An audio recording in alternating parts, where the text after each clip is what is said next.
Here we're with Theo Whitmont. Want to talk about momentum in your business, Theo, how you gain momentum and maintain momentum over a number of years. So if you'd like to share that with us. With pleasure. Mark, I think it's one of those ongoing challenges to stay motivated and stay engaged. I think probably the most important thing that you've got to do is really, you've got to love the business enough to let it go a little bit. And by letting it go, I mean surrounding yourself with fantastic staff, with people who are equally motivated. And that probably means at times going where you're a bit uncomfortable and employing people or engaging people who are better than you are. If the best you are is the best the business can be, there comes a time where you say, well, I need to get somebody who's really a specialist.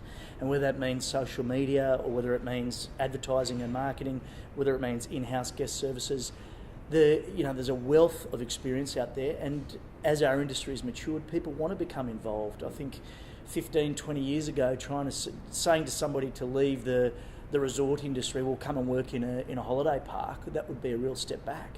But with the change in the environment and the way the industry's grown and matured, we're attracting fantastic talent. And the way I think that you get that momentum is to engage that talent. And my advice to anybody who's on the cusp of that is to say, well, the first one's the hardest. You know, when you've been in the industry, you've been marinated in it, and you know everything, that's probably the time to say, well, if I want to go to the next level, I've got to take some outside help. And I don't see that as a sign of weakness. I see that as a sign of strength and leadership, where you can say, well, let's get some guys in here to really go to the next level, and you ride and you learn with that. And as I said, you've been in the industry for a long time, so that's your position now. And obviously along the road, growing there's been speed humps along the way. So how do you pick yourself up, dust yourself off, and overcome those speed humps along the way? Look, I'm always interested when you hear success stories, you hear about people and you hear about their fabulous success stories. When you talk to them, they also will tell you quietly that they've been failures. You can't have success without speed humps. You can't have success without trying things out, and not everything you're going to try out is a recipe for success. And again, you've got to embrace that and say, look, I'm going to go where I'm not so comfortable. I'm going to go where and try different avenues to build the business and look outside the box. And they don't all work. They don't always work. But if you really believe in the business and you're on top of it, those are all tickets to success. And while they put a sour taste in your mouth at the time, over the long term, you realise that those scars and bumps and the odd scratch are what makes you a fantastic operator and what makes this industry great, that people are willing to have a go.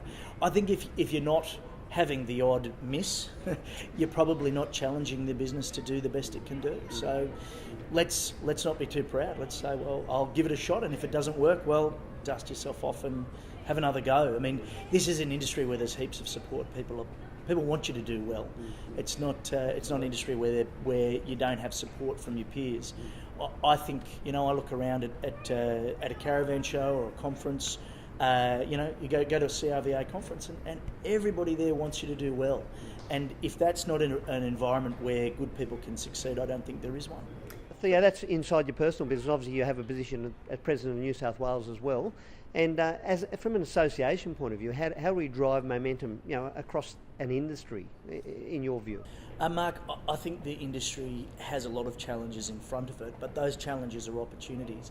And as we know, sometimes that means getting out of your comfort zone a little bit and getting a bit of skin in the game. I think we've very much got the domestic market wrapped up. And while I appreciate that demographic change is in our favour over time, I suspect we've got to look overseas. We've got to change and engage our offering to meet the needs of, let's start with the Canadians, let's start with the Norwegians or the Danes, and look longer term to the Asians, to the Chinese. There's lots of opportunities there. I mean, I think that what we've always offered is that great Aussie experience. I think that the hotel resort industry offer it, but don't deliver it in the unique fashion that we can. And if we can get that message across overseas and be ready for the overseas market to join us, then we will ride the next wave into the future, and we'll ride it very successfully. With that in mind, Theo, I think there's exciting times ahead for us as an industry. Absolutely. Mark, I think if anybody's in the industry and is ready to take on the next century, then we've got the platform for them to do it. And that's what I find so exciting, is that we've gone from being really an industry that people came to almost by accident and then realised what a fantastic gem we have. We're now attracting fantastic staff, fantastic people that can raise our business and our industry. And if we do that collaboratively and we learn from the lessons of the past, where a united industry is really what's done it, what's brought us to where we are, we can leverage that, and we will leave all the other sectors for domestic travel way behind. And that is exciting. As always, Theo, thanks for spending some time with us and talking about momentum in your own business. So all the best for the future.